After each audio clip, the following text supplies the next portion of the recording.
Hola, buenas tardes a todos. Hoy empieza el módulo de suelos con un formato un poco especial que cada vez va a ser más habitual, que es el de grabar las clases y luego colgarlas en la página web para que todo el mundo que esté interesado la pueda ver. Esto es parte de la política de la nueva EOI, en la que se ha asumido un concepto de formación nuevo, formación en abierto. Los contenidos no nos acaparan, los contenidos los damos a conocer, y el valor añadido de la escuela es el trabajo que hacemos tanto aquí dentro como luego con las herramientas digitales. El módulo lo comienza nuestro amigo Gabriel Conde, que es... ¿Perdón? Lo comienza y lo termina. Lo comienza y lo termina Gabriel Conde, que es doctor en bioquímica por la Universidad Complutense de Madrid. Además es profesor de la escuela desde el año 93, se dice pronto. En este momento es director del Departamento de Medio Ambiente de Innoitec, pero ha sido director del Departamento de Medio Ambiente de Tecnoma. También ha estado ejerciendo profesionalmente Técnicas Reunidas y ha sido asesor de la Agencia de Medio Ambiente de la Comunidad de Madrid. Además ha participado en trabajos por todo el mundo, que yo me acuerde, en Egipto, que está ahora muy de moda, en la República Dominicana, bueno, por muchas partes del mundo. Y sin más dilación, y como lo que interesa son sus conocimientos y cómo los transmite, os dejo con él. Bienvenidos. Muchas gracias. Hasta luego. Pues nada, buenas tardes a Perdona todos. Que pase por delante. Nada, no te preocupes. Buenas tardes a todos. Bueno, realmente, como os comentaba un poco en la presentación, pues llevo trabajando en temas de ingeniería y consultoría ambiental desde el año 81. O sea que ya tengo una larga historia y he tenido la suerte además de tocar pues casi todos los temas. O sea, os diría casi que, exceptuando atmósfera y ruidos, pues de temas ambientales he tocado de todo. He trabajado mucho en temas de aguas residuales, en temas de residuos, sobre todo residuos peligrosos. He trabajado mucho también en temas de calidad de aguas y desde el año 90 pues empecé a trabajar bastante, sobre todo en aquella época pues era un tema novedoso en España, que el tema de suelos contaminados, que es el que vamos a ver en este módulo. En aquella época pues estaba en Tecnoma, que era en aquel momento mitad española, mitad holandesa, y la experiencia de los holandeses pues nos permitió abordar participar en el plan, en el Inventario Nacional de Suelos Contaminados, hacer bastantes investigaciones para clientes privados, y la verdad es que os puedo comentar que yo creo que de los temas que he tocado, que como os decía son casi todos, pues el de la contaminación del suelo y las aguas subterráneas, pues la verdad es que me ha gustado especialmente. Es un tema muy complejo que requiere pues trabajar en equipo con profesionales de otras materias. Yo soy químico y bueno, pues trabajar con geólogos, con gente, como os decía, de otras disciplinas, y la verdad es que me ha resultado un tema apasionante. Por otro lado, pues os quería comentar que bueno, pues para mí, después de la primera parte de mi trayectoria profesional, que fue en la universidad haciendo el doctorado y dando clases, pues la verdad es que abandoné por unos años la actividad docente y me quedé con la espinita de continuar con esa actividad. Entonces, por eso, pues como os decía en la presentación, pues desde el año 93 llevo colaborando con la escuela como profesor, lo cual pues me ha permitido pues combinar la actividad como director de proyectos de ingeniería y consultoría ambiental con la actividad docente, que me encanta y que por eso pues estoy aquí, ¿no? Entonces, lo que me gustaría es en estas sesiones que vamos a tener juntos, pues transmitiros en la medida de lo posible mis conocimientos y mi pasión por este tema de los suelos contaminados. Yo veréis que soy una máquina parlante, o sea, quiero decir que me lanzo a hablar, pero por favor os pido que no tengáis el más mínimo reparo en pararme en cualquier momento. Voy a partir de la base de que tenéis una serie de conceptos pero como hay gente de distintas ramas profesionales y tal, pues si en algún momento dado utilizo un término que no conocéis o cualquier concepto que esté manejando que no os suene bien claro, pues me paráis y me interrumpís. Y lo mismo digo, alguien que quiera aportar pues una experiencia personal o que tenga una pregunta relacionada con alguno de los temas que vamos a ir viendo, teniendo en cuenta que son sesiones de 5 horas, pues yo creo que es muy importante que vayamos combinando digamos, la línea argumental que yo tengo elaborada con las preguntas que vosotros tengáis y las cuestiones que vayan surgiendo, las inquietudes o experiencias que vayáis aportando todos. Y con eso pues seguro que se enriquece muchísimo la clase. Bueno, vais a tener pues toda una documentación escrita, os voy a ir comentando también pues accesos o enlaces a páginas de internet donde podemos encontrar cantidad de información. El tema de la contaminación del suelo, fijaros que es uno de los temas que se ha abordado a nivel mundial más tarde. Realmente pues primero se abordó el tema de aguas, luego el de residuos y el de suelos pues se ha abordado realmente a nivel mundial en la década de los 80. En España pues se ha abordado en la década de los 90. ¿Eso qué quiere decir? Pues que hay toda la información que se ha ido generando a nivel de guías metodológicas, manuales, hay una cantidad de documentación tremenda que está disponible en Internet. Entonces, pues bueno, iremos comentando pues eso, algunos sitios donde podéis encontrar pues información adicional a lo que vamos a ir viendo en las clases. Vamos a ver, pues por una parte, información teórica y vamos a abordar juntos, fundamentalmente vosotros, con mi ayuda aquí en la clase, pues vais a abordar también un caso práctico. De forma que, bueno, voy a, para también que sea un poco más, cortar un poco también lo que es la parte teórica, lo voy a ir metiendo como en pequeños fragmentos, el caso práctico, para que, pues bueno, no se haga tan pesado el aguantar 5 horas, pues, escuchando una charla, ¿no? De forma que lo voy a ir partiendo en trocitos y lo vamos a ir intercalando con la parte teórica. Para eso, pues, conviene que traigáis, por lo menos por grupo de trabajo, pues un ordenador para poder ir haciendo algunas cosas que vamos a hacer, que vamos a necesitar el ordenador. Hoy no haría falta el ordenador, pero mañana sí, por favor, traéroslo para que cada grupo del caso práctico pues tenga un ordenador. Fijaros que incluso me gustaría que digamos, las conclusiones del caso práctico y digamos todo lo que se va a elaborar en el caso práctico, pues que lo reflejarais en una especie de informe, que luego me lo presentáis, os haré los comentarios que corresponda y ese trabajo, digamos, o ese informe presentado, pues también influiría en la nota final de alguna manera. Bueno, entonces os voy a comentar lo que vamos a ir viendo a lo largo de las clases. Lo primero, pues os voy a comentar una introducción a lo que es el problema de la contaminación del suelo y las aguas subterráneas. Voy a quitar la chaqueta, porque la verdad es que hace bastante calor. Sí. Vamos a ir viendo pues cómo se produce esa contaminación del suelo, qué efectos provoca, qué daños provoca para el medio ambiente y la salud humana. Vamos a ir viendo también pues, qué tipos de contaminantes aparecen, qué actividades generan o pueden generar esa contaminación del suelo. Vamos a ver todo el proceso de actuación, como primero de forma resumida y luego lo iremos viendo en detalle. Os voy a dar también una serie de nociones básicas de lo que es la legislación que aplica a la contaminación del suelo.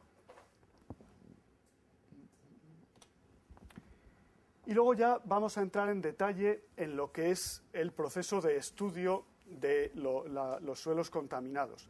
Vamos a ver cómo se investiga o caracteriza el problema. Vamos a ver cómo se realiza a nivel de metodología, cómo se realiza la evaluación de riesgos, es decir, la valoración de los riesgos que provoca esa presencia de contaminantes en el suelo. Vamos a ver también cómo se realiza el estudio de soluciones. Fijaros que, como vamos a ir viendo, la gama de posibles soluciones aplicables a cada caso va a ser muy amplia y es muy recomendable, e incluso en países como Estados Unidos se exige el realizar un estudio de alternativas o un estudio de soluciones. De forma que vamos a detenernos también un poquito en el cómo se aborda este estudio de soluciones. Y luego ya entraremos finalmente en una descripción de lo que son las distintas formas de actuación. Vamos a ver, por una parte, a describir pues, cómo se realiza un tipo de actuación que consiste en la excavación, retirada y tratamiento o eliminación ex situ de los suelos contaminados. Vamos a ver también el tratamiento in situ, sin excavar, sin mover el suelo, en otras palabras. Y luego veremos también cómo se realizan las actuaciones que denominamos confinamiento o aislamiento de ese suelo contaminado y cómo se actúa también sobre las aguas subterráneas que van a verse afectadas en muchos casos debido a la presencia de la contaminación del suelo.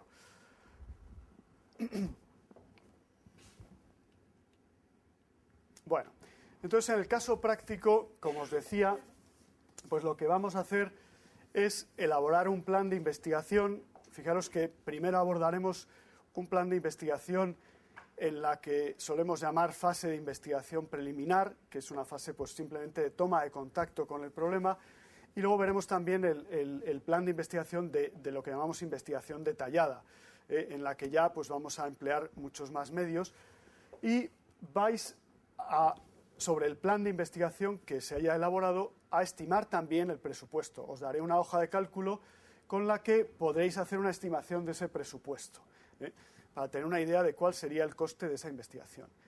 Luego haremos un ejercicio de evaluación de riesgos de ese caso práctico que vamos a ver.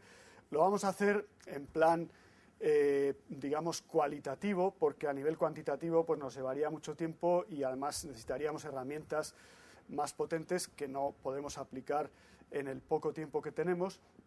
Y finalmente haremos también un estudio de las posibles soluciones aplicables a la descontaminación o confinamiento, podríamos plantearnos a lo mejor también, ya veremos, de ese caso que vamos a ir analizando. O sea que este va a ser aproximadamente el contenido de este módulo. Entonces, vamos a pasar ya a entrar en materia. Lo primero que os quiero comentar es que, hablando de contaminación del suelo, nos podemos encontrar con dos tipos de fenómenos de contaminación del suelo diferentes. Diferentes especialmente en cuanto a alcance, en cuanto a ámbito. Fijaros que, por una parte, vamos a poder encontrarnos con lo que denominamos contaminación difusa. Contaminación que afecta grandes superficies de terreno. Y, por otro lado, nos vamos a encontrar con lo que denominamos contaminación puntual. Fenómenos de contaminación del suelo que afectan a superficies discretas de terreno, a una parcela, y que es donde nos vamos a centrar. Es lo que solemos denominar los suelos contaminados. La legislación lo denomina así, suelos contaminados, ¿no? Fijaros que la contaminación difusa, que es un problema ambiental también de gran envergadura, se contempla a nivel de política, de actuación y a nivel de legislación como otro tema aparte, y no lo vamos a tratar en más detalle en este módulo. La contaminación difusa, simplemente porque tengáis claro en qué consiste, es un fenómeno que puede ser pues, o bien originado por la actividad humana, o sea, de tipo antrópico, o bien originado por la presencia en el suelo de ciertas sustancias contaminantes. Es decir, sería una contaminación de origen natural, o podemos denominarla también geoquímica. Fijaros que cuando los minerales que hay en una zona tienen sustancias contaminantes, que pueden ser peligrosas, como es el caso de los metales pesados. Imaginaos, por ejemplo, el caso de una zona donde hay piritas. Las piritas, como sabéis, son sulfuros metálicos, sulfuros entre los que vamos a tener sulfuros de metales pesados. Los metales pesados son tóxicos. Entonces, claro, en el suelo que hay en esa zona donde hay piritas, donde hay esos minerales que contienen estos metales pesados, ese suelo va a tener también metales pesados, obviamente. Y las aguas que circulan por esas zonas también van a tener metales pesados en disolución. Fijaros que esa contaminación de origen natural, de origen geoquímico, pues se presenta en muchas zonas, ¿eh? En España, por ejemplo, pues las podemos encontrar pues en toda la zona, por ejemplo, de Huelva, la zona minera de Huelva. La podemos encontrar en la zona minera de Cartagena también, especialmente en la de Huelva, pues es tremendo, ¿no? Habréis oído hablar del río Tinto, que lleva unas concentraciones de metales pesados en disolución tremendas, ¿no? Bueno, pues esa es una contaminación de origen natural que tenemos que tener en cuenta, y que, bueno, pues evidentemente no está causada por la actividad humana. No vamos a actuar sobre ella en general, pero sí que hay que tener en cuenta que debido a la presencia en el suelo o debido a la presencia en ciertos minerales que hay en la zona de esos metales pesados, pues tenemos que tener en cuenta que en el suelo pueden aparecer metales pesados de origen natural. Y esto, fijaros, se refleja a veces en situaciones curiosas. Por ejemplo, en la Comunidad de Madrid, o en Galicia también, lo he visto en algún caso, zonas graníticas, pues los granitos tienen arsénico.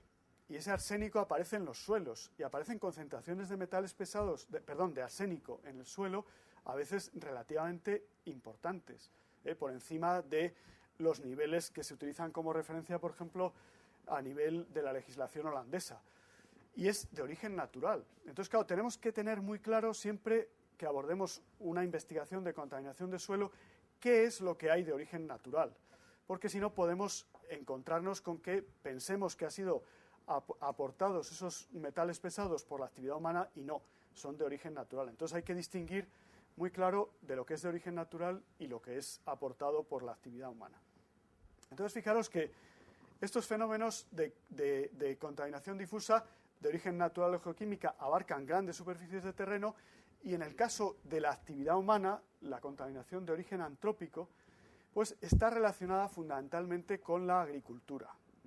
En la agricultura, pues habréis oído comentar seguro, se utilizan plaguicidas, se utilizan fertilizantes de origen sintético en algunos casos, o sea, fertilizantes y plaguicidas químicos, y esas sustancias, si se utilizan en dosis excesivas, pueden dar lugar también a la contaminación del suelo. O sea, pueden alcanzar concentraciones elevadas que pueden a su vez generar problemas de contaminación de aguas subterráneas, de aguas superficiales, y esto es un problema ambiental, qué duda cabe. Pero, como os digo, abarca grandes superficies de terreno y se contemplan a nivel de legislación y de política como un tema aparte. El tipo de actuaciones es completamente diferente al de los fenómenos de contaminación puntual que afectan a una parcela en la que se ha desarrollado una cierta actividad. Y que es lo que, como os decía, vamos a centrar este módulo, y que es lo que en la legislación, como os decía, se conoce como suelos contaminados. Cuando yo empecé a trabajar en este tema, nos gustaba hablar, en vez de suelos contaminados, de espacios contaminados, porque pensábamos que así incluíamos no solamente el suelo, sino también la posibilidad de que se contaminasen las aguas subterráneas o las aguas superficiales. Entonces el término espacio contaminado nos gustaba más. Pero bueno, lo cierto es que al final en la legislación se ha quedado el término suelos contaminados. Entonces es el que vamos a manejar. Bueno, pues vamos a dejar entonces de lado la contaminación difusa y vamos a entrar en lo que denominamos suelos contaminados. ¿Qué entendemos por suelos contaminados de acuerdo con la legislación? Pues fijaros, en la legislación se define como un suelo cuyas características han sido alteradas negativamente por la presencia de componentes o, digamos, sustancias químicas de carácter peligroso. Fijaros que aquí hay un primer matiz importante. Estamos hablando de sustancias peligrosas. O sea que dejaríamos de lado también pues, contaminaciones de otro tipo, como por ejemplo materia orgánica o otro tipo de contaminantes que no sean peligrosos. Que sea de origen humano, con lo cual dejamos de lado también la contaminación de origen geoquímico, como decíamos antes, y fijaros, dice, en concentración tal que pueda representar un riesgo inaceptable, un riesgo de daños para la salud humana o el medio ambiente. O sea que fijaros que cuando hablamos de sustancias contaminantes peligrosas, nos podemos encontrar con productos, residuos, materias primas, combustibles, cualquier tipo de sustancia peligrosa que se maneje en la actividad humana y que como consecuencia de esa actividad sea aportada a ese suelo. Y que alcance, como veis, concentraciones suficientemente altas como para que puedan aparecer daños, como para que haya riesgos de daños para la salud humana o el medio ambiente. Y la legislación dice finalmente, fijaros, que así se haya declarado mediante resolución expresa. Es decir, tiene que haber una resolución por parte del órgano ambiental competente, que son las comunidades autónomas, que dictamine que ese suelo se declara que está contaminado. O sea que este es el concepto de suelos contaminados y es en el que vamos a centrar nuestro módulo. ¿Cómo se produce esa contaminación del suelo? Bueno, pues puede haber bastantes causas relacionadas con la actividad humana. Las he agrupado, por una parte, pues como veis, en vertido directo en la superficie del suelo. Y aquí pues vamos a ver, en primer lugar, casos de derrames de sustancias peligrosas relacionados con las operaciones de transporte de esas sustancias peligrosas en vehículos, camiones cisterna que transportan sustancias y que, o bien por un accidente de circulación, un camión cisterna que vuelca, la cisterna se rompe en el accidente y resulta que el contenido de esa cisterna se derrama en la cuneta o la margen de la carretera, ¿no? Esto ocurre, desgraciadamente, con cierta frecuencia. Y también nos vamos a encontrar, en relación con el transporte, las operaciones de carga y descarga de esas sustancias peligrosas en las que puede ocurrir que debido a un descuido o a negligencias, al realizar esas operaciones se produzcan derrames. Esto también, desgraciadamente, es muy frecuente. Fijaros que al conectar la cisterna con el depósito al que se va a trasvasar o del que se va a recoger una sustancia, hay que conectar con una manguera flexible y en esa conexión, si no se realiza adecuadamente, puede haber fugas que den lugar a derrames de esas sustancias sobre el suelo e incluso al manipular, cuando se termina esa operación de carga y descarga, al manipular esa tubería flexible, si queda algo en su interior, puede derramarse sobre la superficie del suelo y eso puede dar lugar también a el aporte de esos contaminantes al suelo. Fijaros que, claro, el problema va a aparecer cuando ese suelo en el que se producen derrames no está pavimentado. Si el suelo está pavimentado con un pavimento que realmente sea impermeable, no se produciría la contaminación del suelo. Pero en cuanto el pavimento pues, no sea impermeable o tenga grietas o algún tipo de juntas entre losas o algo así que no estén selladas, nos vamos a encontrar con que las sustancias que se derraman pueden pasar al suelo y pueden contaminarlo. Podemos encontrarnos también con casos relacionados con fugas de depósitos o de tuberías superficiales. Fugas que se produzcan por, fijaros, problemas de, pues por ejemplo, mal ajuste de alguna brida de conexión de una tubería con un depósito o con un reactor de proceso, o relacionados con problemas de corrosión que den lugar a pequeños poros que aparezcan en las tuberías o en los depósitos y que esos poros den lugar a fugas que puedan llegar a contaminar el suelo. Fijaros que en el pasado era frecuente encontrarnos con que los depósitos de almacenamiento de sustancias, los depósitos superficiales, pues había dos tipos de depósitos, básicamente. Los depósitos verticales, que eran algo como esto que veis aquí, un cilindro apoyado sobre el suelo, o depósitos horizontales de este tipo sobre unas patas.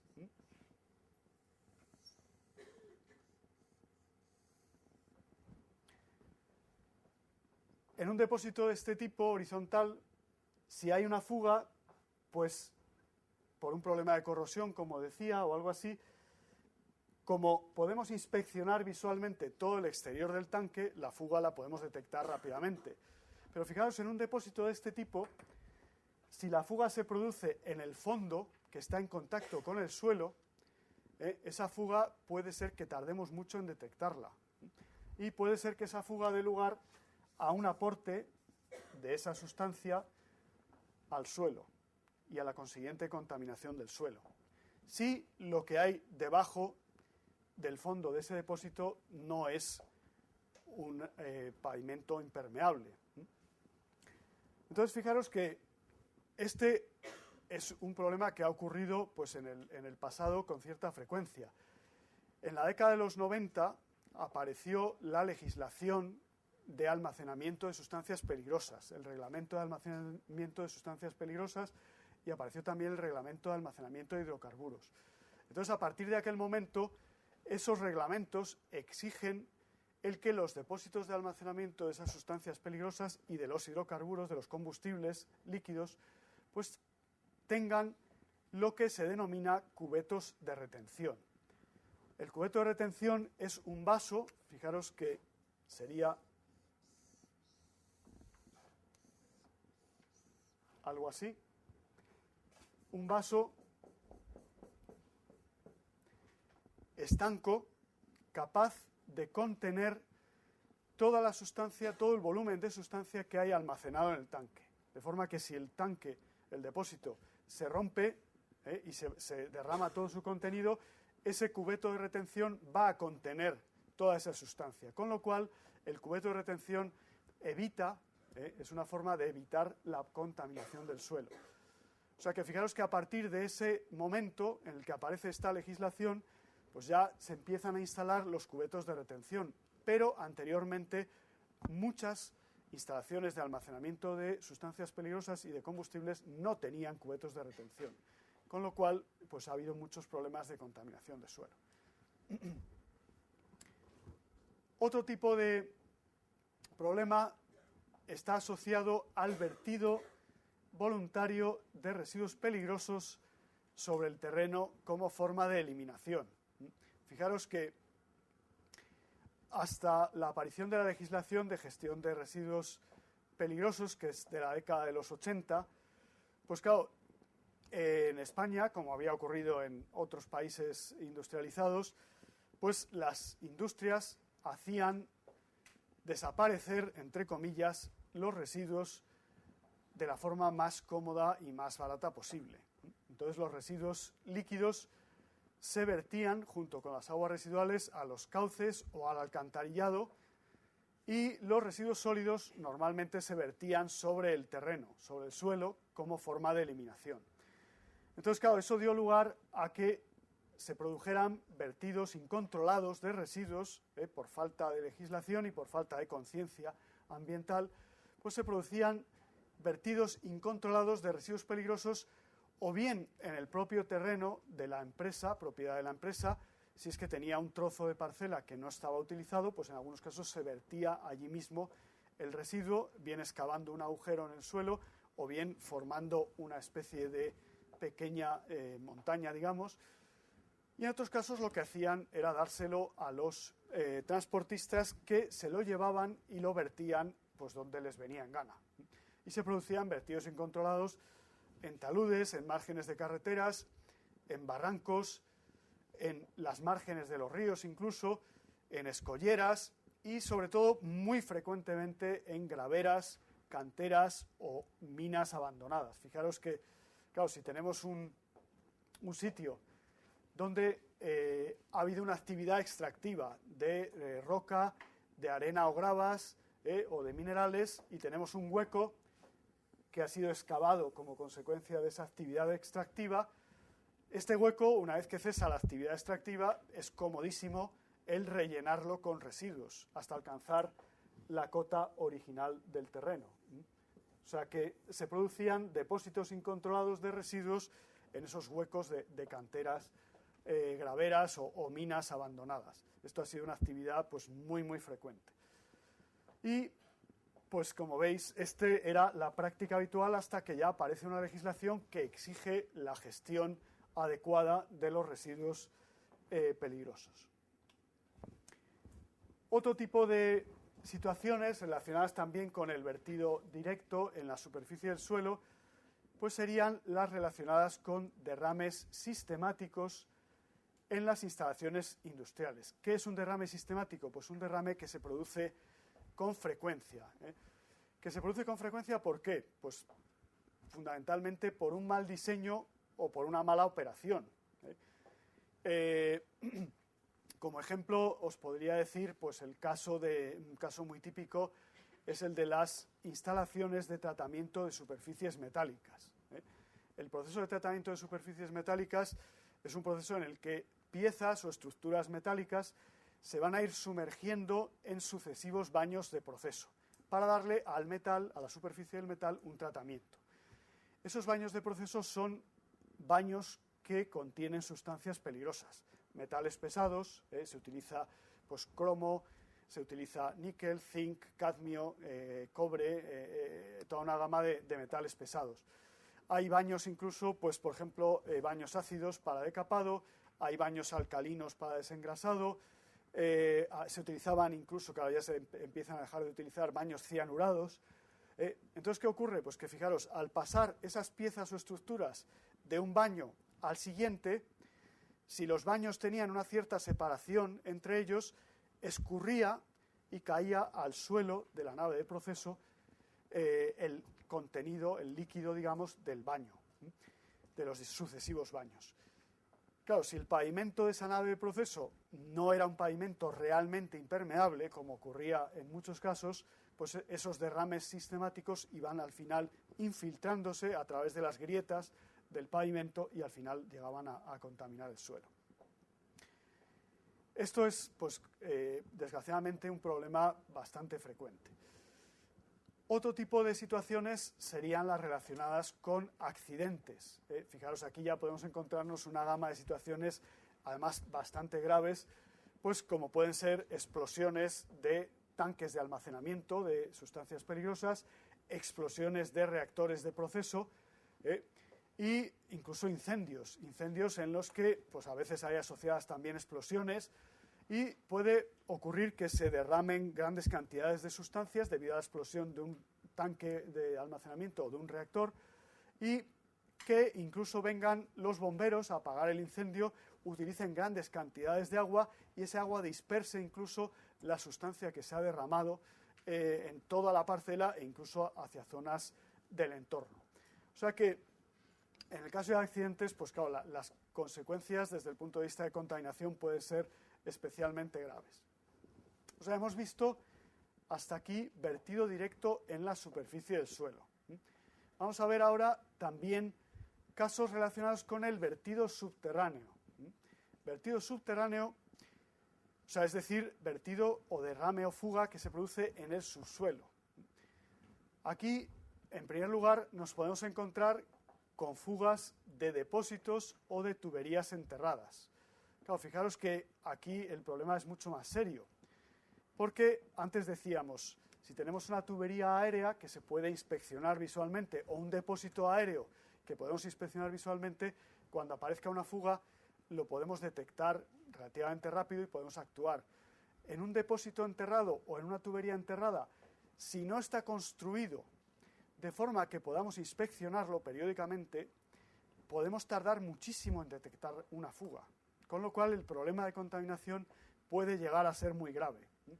Fijaros que, igual que os comentaba, que antiguamente los depósitos se construían de esta forma, pues antiguamente también los depósitos de almacenamiento de combustibles líquidos, que eran normalmente depósitos enterrados, pues se solían construir simplemente excavando un agujero en el suelo, colocando un lecho de arena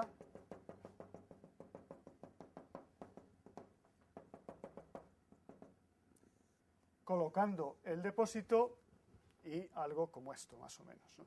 Entonces, claro, os podéis imaginar, ese depósito al cabo de los años sufre problemas de corrosión y empiezan a aparecer fugas, de forma que se produce la contaminación del suelo. El problema asociado a los depósitos enterrados es tan frecuente, tan corriente, tan común, que en Estados Unidos hay un programa de actuación específico sobre los depósitos enterrados de combustibles. Es un problema pues asociado, pues claro, os podéis imaginar, a gasolineras, asociado a grandes depósitos de combustible de industrias o de grandes, por ejemplo, pues hoteles o hospitales, residencias de ancianos, en fin, grandes instalaciones de almacenamiento de combustibles en depósitos enterrados que han tenido pues un depósito durante muchos años sin cubeto de retención y encuentran problemas de contaminación. Fijaros que el reglamento de almacenamiento de hidrocarburos también exige que para los depósitos enterrados de combustible líquido haya un cubeto de retención. O sea que, igual que decíamos antes, actualmente nos vamos a encontrar con que estos depósitos tendrán también su cubeto de retención. O sea que actualmente tenemos ya medidas preventivas, pero en el pasado no era así, con lo cual, pues claro, han surgido muchos problemas debidos a la carencia de estos cubetos de retención. Pero la diferencia entre un cubeto de retención de pared doble y de pared simple, porque yo lo he tratado, pero nunca, no me lo imaginaba, digo, no entiendo qué diferencia hay, ¿sabes? Entonces, vamos a ver. No lo he comentado, pero has tocado un tema interesante. Vamos a ver, fijaros que tenemos dos posibilidades. O bien un depósito de pared simple, como este que está aquí dibujado, y un cubeto de retención, que en este caso sería, por ejemplo, un vaso de hormigón, o bien lo que ella está mencionando, que es otra forma de actuación, que es lo que se llaman depósitos de pared doble. Es decir, que en vez de tener un cubeto de retención, como en este caso, que es una estructura externa a lo que es el propio depósito, lo que tenemos es un depósito de pared doble. Es decir, que el depósito, por así decirlo, es como si tuviera dos paredes, de forma que si hay una fuga en la pared interna, la segunda pared externa recoge esa fuga. Y es un mecanismo perfectamente válido que también se utiliza. ¿y el tubo buzo es para los tanques o para el cubeto? El tubo buzo es para el cubeto, es una forma de poder explorar en el cubeto. Sin embargo, el cubeto siempre va a ser, pues, Es una estructura externa. De pared doble simple es el tanque, ¿no? Exacto. O sea, el tanque puede ser de pared doble o de pared simple. El de pared doble es una forma, el disponer de un tanque de pared doble nos permite también tener la tranquilidad de que tenemos una medida preventiva de la contaminación del suelo. Lo que pasa es que antiguamente, pues es que ni siquiera muchas actividades de este tipo de almacenamiento de combustibles ni siquiera tenían tanques de pared doble. Claro, pero en realidad lo importante, aunque tengan un tanque de pared simple, es que tengan el cubeto. Claro. Aunque tengan el cubeto y el tubo. Con el cubeto. Da igual, Claro, no sí, no es imprescindible. Si tienes cubeto, no haría falta el depósito de pared doble, para nada. Lo que pasa es que sí que es admisible un depósito de pared doble, a lo mejor, hombre, no es recomendable, para gasolina no, exacto. Sí, o sea, el depósito de pared doble se utiliza más en depósitos aéreos, yo creo, pequeños depósitos sobre todo, que entonces te evitas el tener que construir una estructura externa y la pared doble ya te permite, tienes ya un sistema de contención ahí. Pero vamos, realmente el cubeto pues es una estructura externa que, bueno, pues tiene un coste, pero tampoco es un coste en absoluto prohibitivo. O sea, el problema antiguamente es que ni había legislación ni había conciencia, desgraciadamente. Bueno, otro tipo de problemas, fijaros. Iba a comentar una cosa también. Fijaros que el tema de las tuberías enterradas, os decía antes, pues también, desgraciadamente, en el pasado, en muchos casos, la tubería enterrada se construía excavando una zanja, colocando la tubería y rellenando con tierra. Ese tipo de tubería no es inspeccionable, con lo cual en cuanto haya una fuga no podemos detectarla. Para poder inspeccionar tuberías enterradas hay que construirlas o bien en una canaleta que vaya casi a ras de suelo y que tenga una rejilla por encima que podamos levantar e inspeccionar, o bien en una galería visitable. Se utilizan a veces en grandes instalaciones galerías por las que circulan los racks de tuberías, de forma que podemos entrar a esas galerías e ir inspeccionando las tuberías. De forma que si no podemos inspeccionar unas tuberías enterradas, tenemos un posible peligro de contaminación del suelo. O sea que este es un tema importante. Y luego, fijaros, otra forma de eliminación de residuos peligrosos que se utilizaba también en el pasado era la inyección de los residuos peligrosos en el subsuelo, utilizando pozos abandonados. En algunos casos, en los pozos se vertían los residuos líquidos, utilizando también a veces galerías de minas abandonadas en las que se depositaban residuos, en ese caso residuos sólidos normalmente, y en algunos casos incluso utilizando pozos de prospección para búsqueda de petróleo o de gas natural. En España concretamente conozco un caso que tuvo que ser, hubo que actuar porque se estaba provocando un problema de contaminación de aguas subterráneas en una mina abandonada en Navarra, una mina abandonada en galería en la que se introdujeron, cuando se acabó la actividad minera, se introdujeron residuos sólidos. Había infiltraciones de agua en periodos de lluvias intensas y se producía la contaminación del agua subterránea. O sea que ahí pues, hubo que hacer una actuación para solucionar ese problema. Y luego, fijaros, finalmente, en cuanto a vertido subterráneo, tenemos también otro tipo de casos que son los relacionados con fugas del alcantarillado industrial, de la red de drenajes o de alcantarillado industrial. Ahí nos vamos a encontrar, pues, sobre todo, fijaros, con casos relacionados con redes de polígonos industriales, redes de alcantarillado de polígonos industriales, que, claro, cuando se urbaniza un polígono industrial, cuando se construyen las infraestructuras de alcantarillado de un polígono industrial, no se sabe qué tipos de industrias se van a implantar allí. Y, bueno, pues la red de alcantarillado se construye con tubería de hormigón, que es lo más normal. Claro, se van implantando industrias y ha ocurrido en algunos casos que había industrias que tenían vertidos de aguas residuales con aguas, con una carga contaminante capaz de atacar esas tuberías de hormigón y destruirlas. Aguas, por ejemplo, ácidas. Entonces, claro, la industria en cuestión, pues si no tenía un tratamiento de aguas residuales adecuado que eliminase esa capacidad corrosiva de esas aguas, pues ellos, como sabían qué tipo de aguas residuales tenían, construían su red de drenajes interna de la fábrica en tubería de plástico, capaz de resistir esas aguas. Cuando la tubería de plástico entroncaba con el colector de la red de alcantarillado del polígono, que el colector ese era de hormigón, se producía la entrada al colector de hormigón de aguas ácidas y sufría un ataque que llegaba a destruirse, a producirse grandes agujeros en esa tubería de hormigón de la red de alcantarillado del polígono industrial. Y esto ha dado lugar también a veces a problemas significativos. O sea que, como veis, tenemos una gama de causas bastante amplias. Tendríamos también,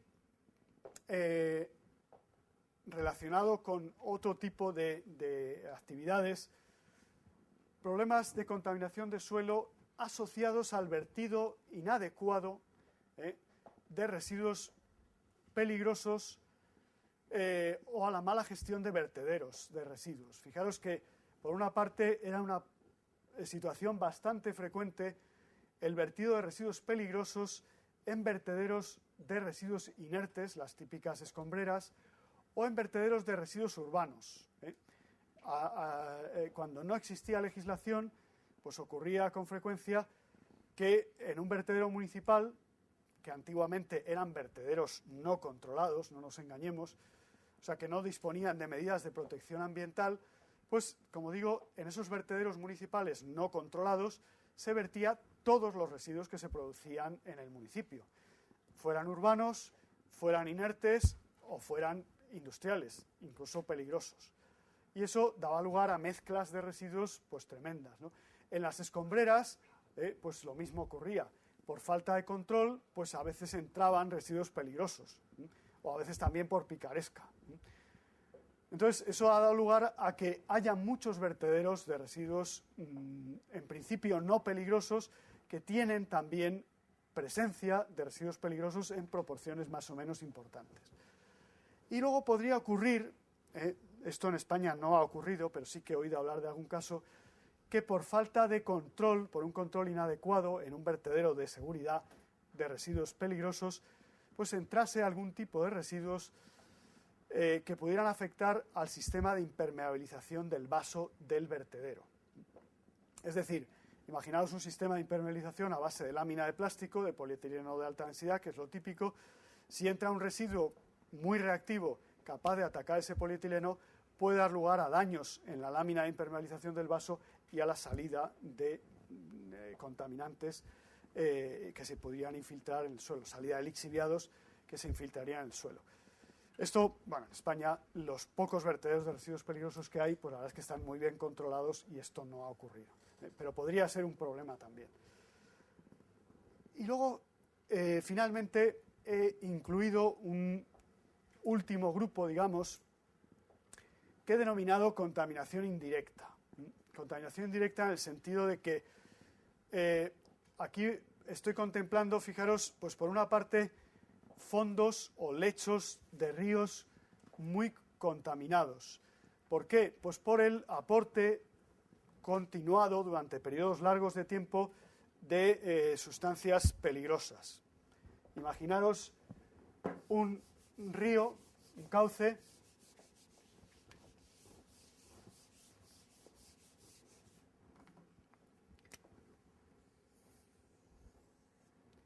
tenemos aquí el río y tenemos un vertido de aguas residuales con altas concentraciones de sustancias peligrosas. Ese vertido puede estar produciéndose durante muchísimos años, ¿no? ¿Qué ocurre? Pues fijaros que estos contaminantes que tenemos aquí, estas sustancias peligrosas que tenemos en este vertido, pueden estar en dos formas: en disolución o en suspensión.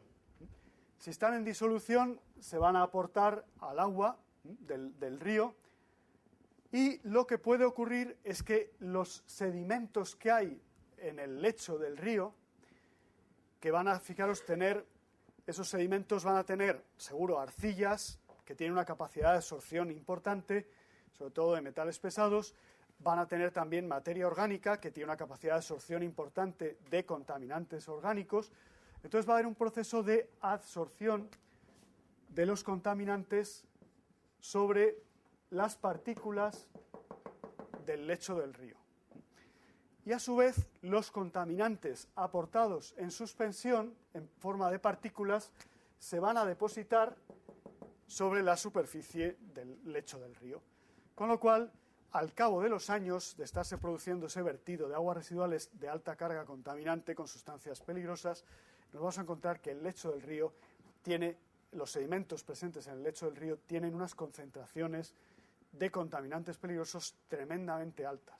Y eso puede impedir la vida en ese lecho del río y puede provocar fenómenos incluso de aportes de contaminación en periodos de lluvias intensas en los que la velocidad del agua en este tramo del río sea mayor y haya arrastres, pues puede haber arrastres de esos sedimentos contaminados hacia tramos inferiores, aguas abajo del río, y puede haber aportes de esos contaminantes presentes a otros tramos del río situados aguas abajo.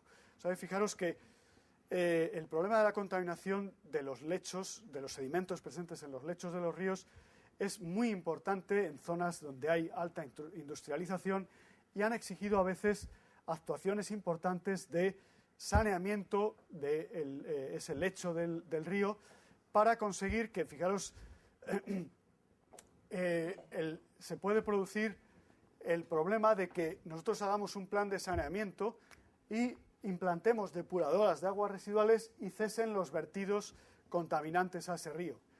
La calidad del agua va a mejorar inmediatamente al cesar los vertidos.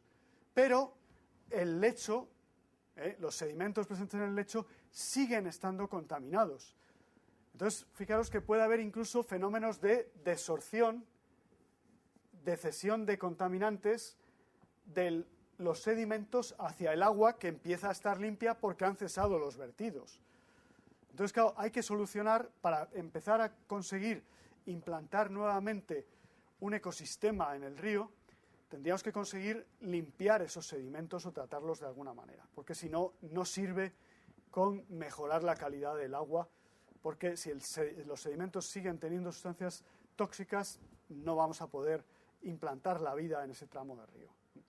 Esto ha exigido pues, programas de actuación muy importantes en algunos tramos de río donde había, como digo, alta industrialización.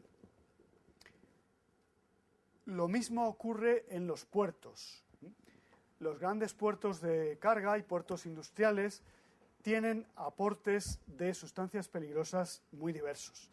Vertidos de aguas residuales industriales, por una parte. Derrames y fugas de los barcos. Derrames y fugas de combustible o de aceites lubricantes o tal de los motores. Y sobre todo, un problema gravísimo era el asociado al vertido de las aguas de lastre de los barcos. Los grandes barcos de carga utilizan agua para lastrar el barco cuando van vacíos, cuando van a cargar.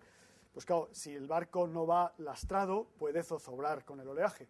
Y utilizaban agua para lastrar. ¿Qué hacían? Cuando llegaban a puerto y iban a cargar ya la sustancia, descargaban el agua de lastre en el puerto.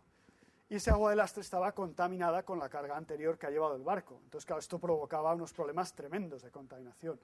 Hay un convenio que se llama MARPOL, que habréis oído hablar a lo mejor, que prohíbe los vertidos de aguas de lastre y de residuos de los barcos en el puerto. Pero hasta la aparición de ese convenio, pues era la práctica habitual. Y esto ha dado lugar a que muchos puertos tuvieran unas concentraciones de sustancias peligrosas en los sedimentos tremendamente altas. De forma que cuando ha habido que hacer una obra en el puerto, una obra de ampliación del puerto, obras que requieren a veces el dragado de esos sedimentos, que están tremendamente contaminados, pues esos sedimentos que se han retirado en esa operación de dragado, haya habido que gestionarlos a veces como residuos peligrosos o por lo menos como residuos no inertes, porque tenían concentraciones de sustancias peligrosas importantes. Entonces, en el estudio de impacto ambiental asociado a esas obras ha habido que estudiar las concentraciones de sustancias peligrosas de esos sedimentos para ver qué forma de gestión se le daba a esos sedimentos. Este es un tema muy importante. Y luego, finalmente, tendríamos también los problemas relacionados con la infiltración de aguas superficiales muy contaminadas, aguas residuales industriales muy contaminadas. Aquí estábamos hablando del vertido a un río que lleva agua, pero nos podemos encontrar que el vertido se produzca a un barranco que no lleva agua más que en momentos de lluvias. Entonces tenemos aquí un barranco y el vertido se realiza a este barranco. Esto en toda la zona mediterránea es frecuentísimo. Estos barrancos que están secos la mayor parte del año, ¿no?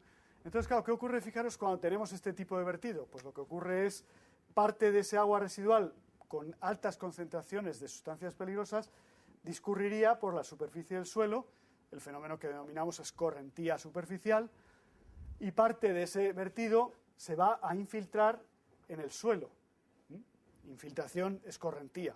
Es los dos fenómenos típicos del agua que cae sobre el suelo, ¿no?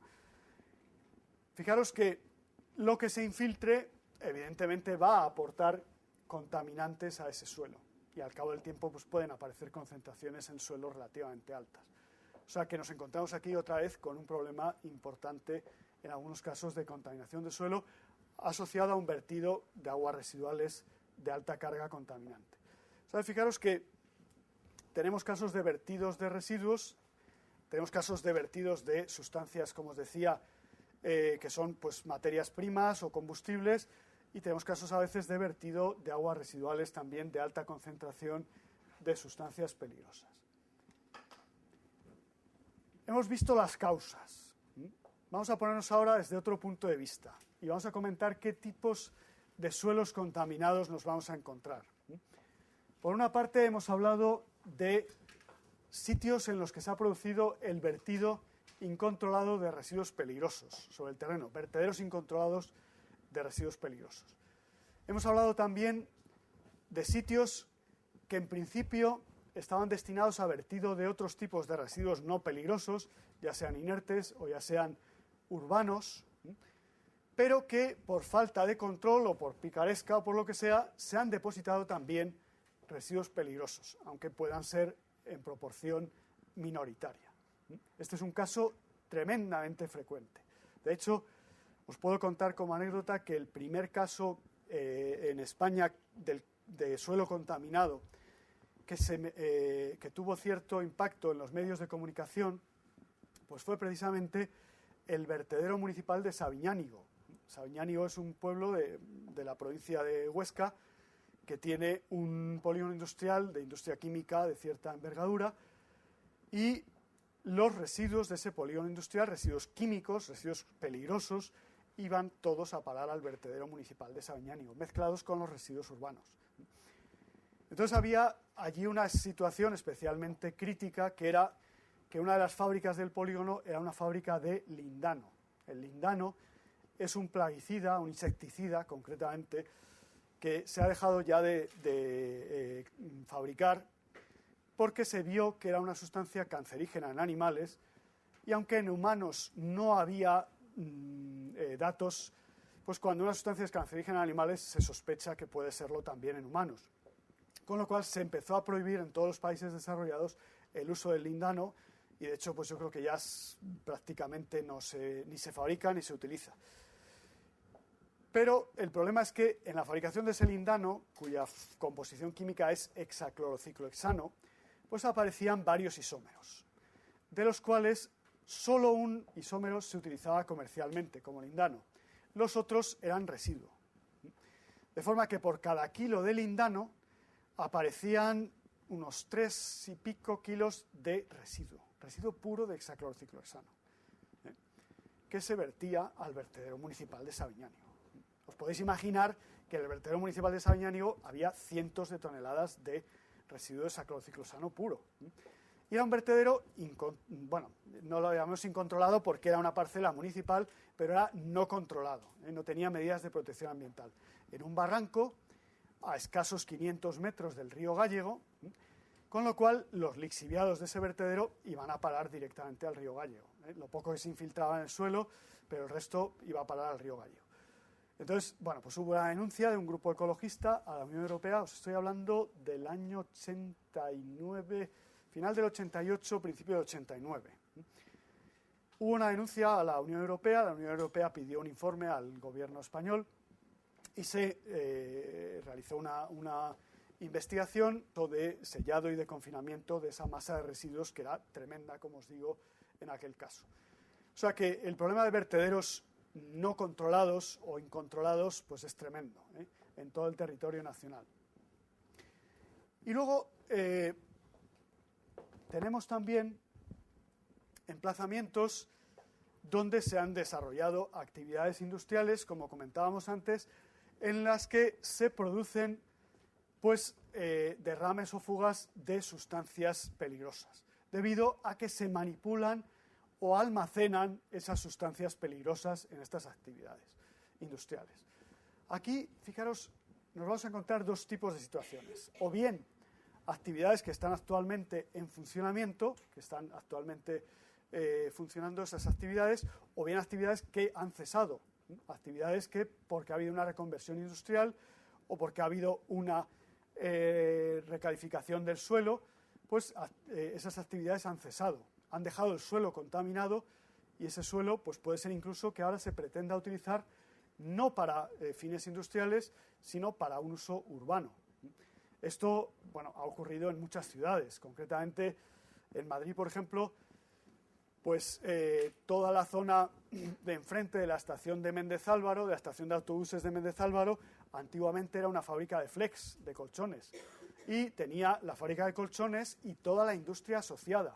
Bueno, pues un momento dado, esa industria, esa empresa decide que ese suelo tiene un valor como suelo urbano mucho mayor que como suelo industrial, y desplazan su actividad a una zona más alejada del casco urbano y venden ese suelo para urbanización. Esto es normalísimo. En Bilbao ha ocurrido lo mismo, toda la zona del entorno de la ría, pues tuvo el último plan de ordenación urbana de Bilbao, pues creó toda una serie de zonas de servicios, donde está el Guggenheim y todo esto, pues son zonas que antiguamente eran industriales, industria pesada además, en algunos casos, y había problemas de contaminación tremendos. Cuando se desarrolló la Villa Olímpica en Barcelona, se urbanizaron zonas de antigua industria también. Todos esos casos ha habido que hacer actuaciones de descontaminación de suelos, porque había suelos contaminados debido a esas actividades que se estaban desarrollando allí. O sea que, como veis, pues aquí nos vamos a encontrar pues con incluso actividades que han cesado. Os quiero comentar un término, como os decía antes, que hay mucha bibliografía y mucha información en Internet. Los americanos, que son muy amigos de acuñar nuevos términos, han creado un término curioso, que es el término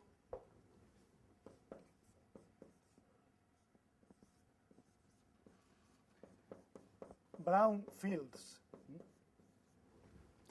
Hay un programa de actuación en Estados Unidos sobre lo que ellos denominan brownfields. ¿Qué son los brownfields? Que ya empieza ese término a utilizarse en Europa también. Ya he visto alguna bibliografía europea que se utiliza este término. Pues son precisamente esos suelos industriales contaminados que o bien han sido abandonados o bien se pretenden ahora reconvertir a otros fines. O sea, son terrenos industriales que están contaminados. Y ellos le han dado ese término frente al concepto o al término más genérico para suelos contaminados, que suele ser contaminated sites.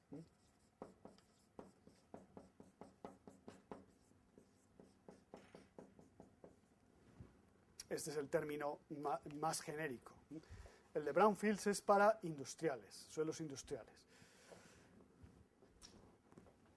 Y tenemos también sitios donde hay otros tipos de instalaciones, no del sector industrial, sino más bien del sector servicios.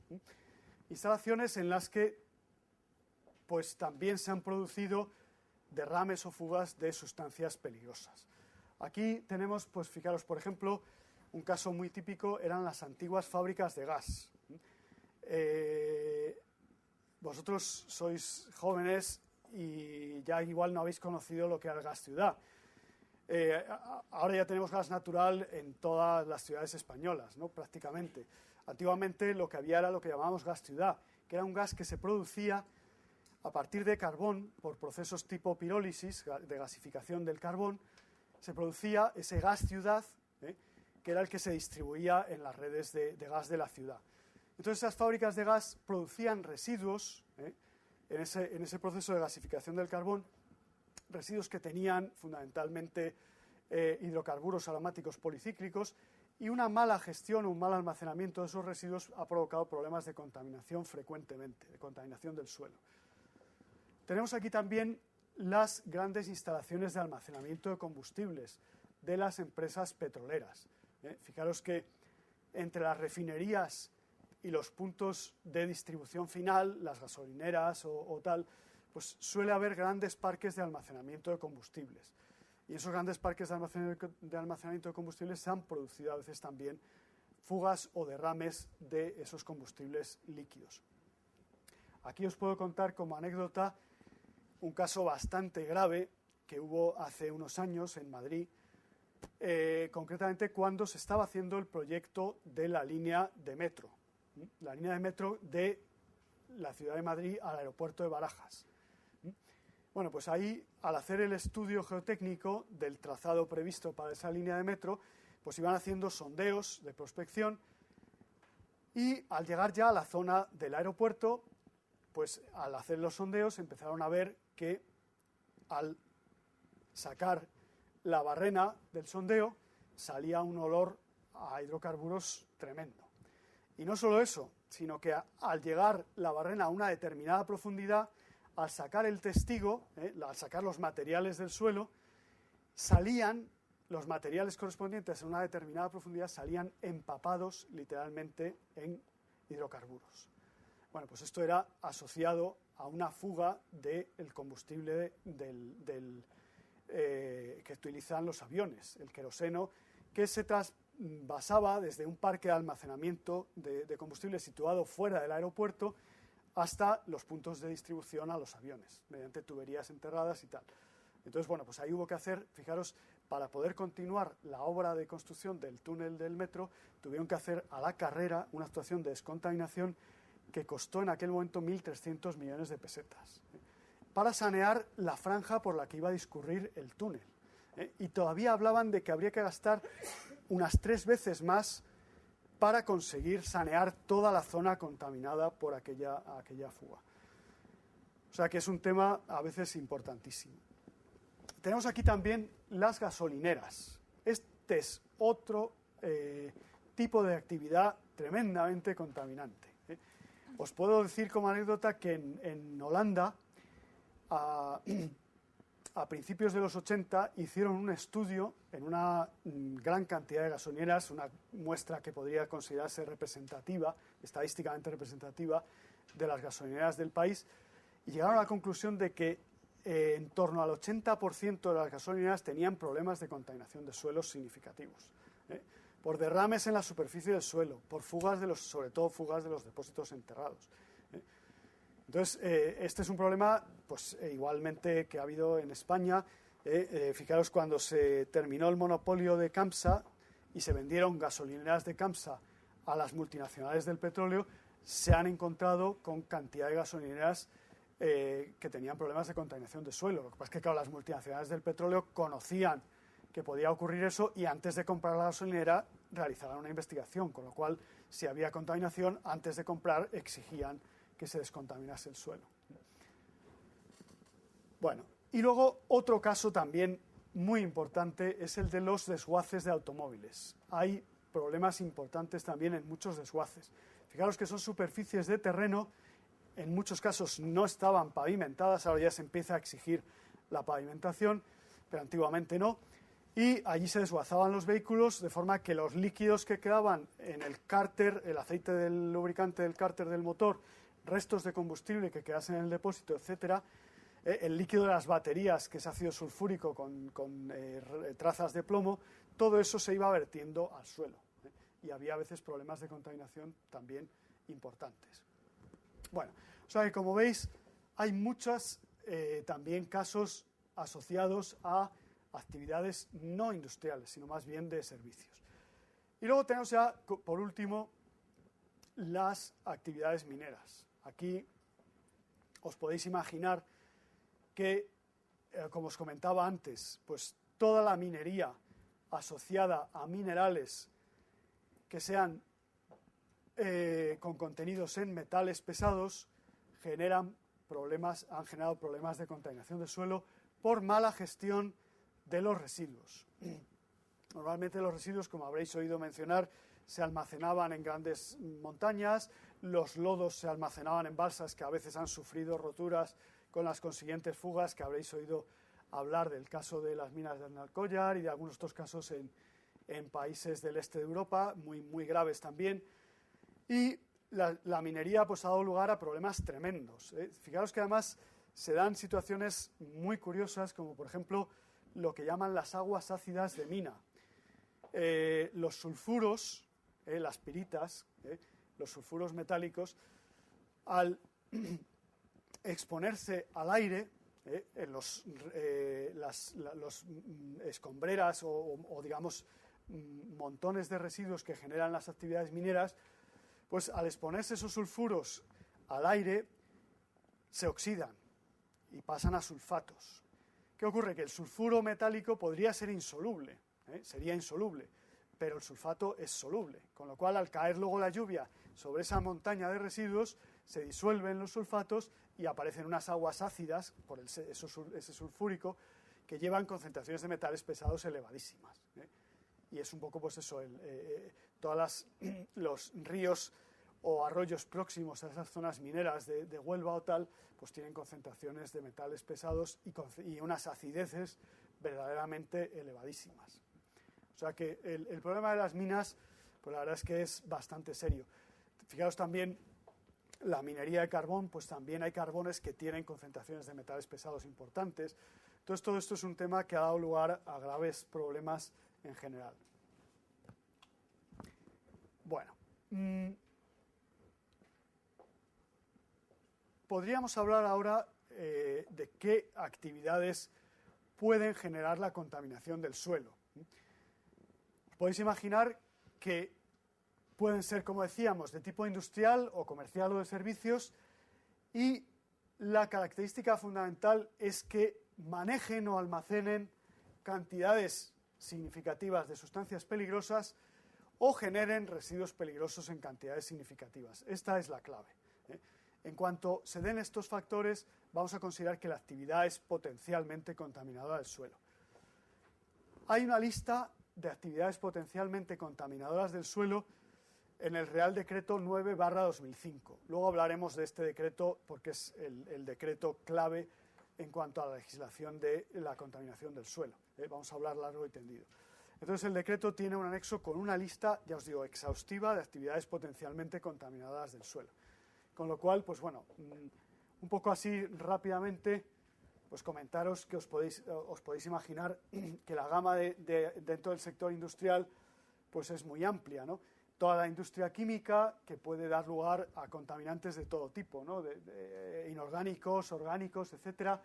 La industria petroquímica, la industria de transformación de metales, por un lado, sobre todo por el tema que os comentaba del tratamiento de superficies metálicas, y la industria de producción de metales. Fijaros que en la industria de producción de metales se produce un metal a partir de unas sales o de unos óxidos, y se generan unos residuos que tienen metales pesados generalmente, con lo cual pues la gestión inadecuada de esos residuos ha dado lugar a muchos problemas. Toda la industria de transporte, debido a los temas de los depósitos de almacenamiento de combustible y los surtidores de combustible. Todo el sector de la energía, pues ahí os hablaba antes de las fábricas de gas. Aquí en el sector de la energía no hay que perder de vista las estaciones de transformación. Las estaciones de transformación utilizaban en el pasado los PCBs en los transformadores como fluido refrigerante y dieléctrico del transformador.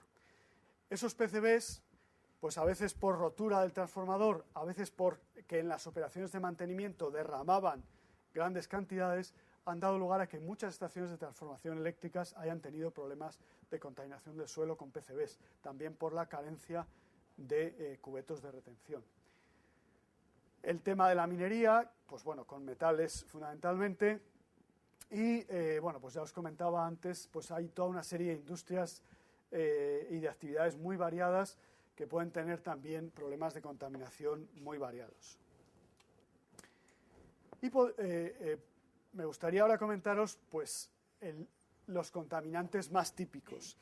En la documentación que os habrán entregado, he preparado o he adjuntado unas tablas en las que os doy una lista bastante amplia de contaminantes típicos que aparecen en el suelo.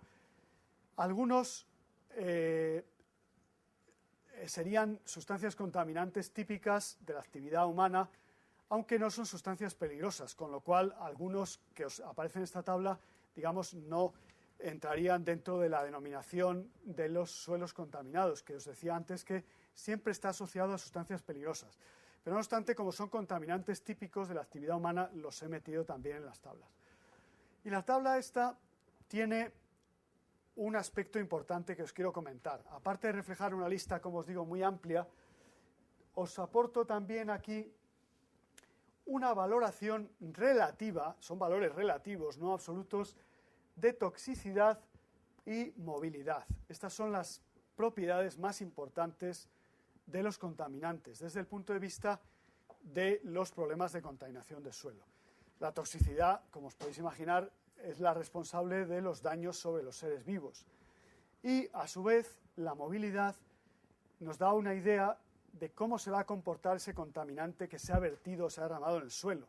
Es decir, es un contaminante que puede dispersarse fácilmente en el suelo y pasar incluso a otros medios, a las aguas superficiales, subterráneas o tal, o por el contrario es un contaminante que tiene poca movilidad y que no va a dispersarse con facilidad. Os podéis imaginar que esa movilidad es el resultado de varias propiedades físicas de las sustancias. Pues por una parte, su estado físico. Un gas es más móvil que un líquido, y un líquido a su vez es más móvil que un sólido. El sólido no es móvil en principio, salvo que ese sólido sea soluble en agua, en cuyo caso pasa a ser móvil. O sea que la movilidad, al fin y al cabo, es el resultado de las características físico-químicas de las sustancias, ¿no? Entonces, fijaros que... Dime. No, claro, fíjate que el comportamiento de los contaminantes en el suelo va a ser el resultado de dos variables. Por una parte, las características de la sustancia en sí, que es lo que yo estoy denominando movilidad, y por otro lado, las características del suelo.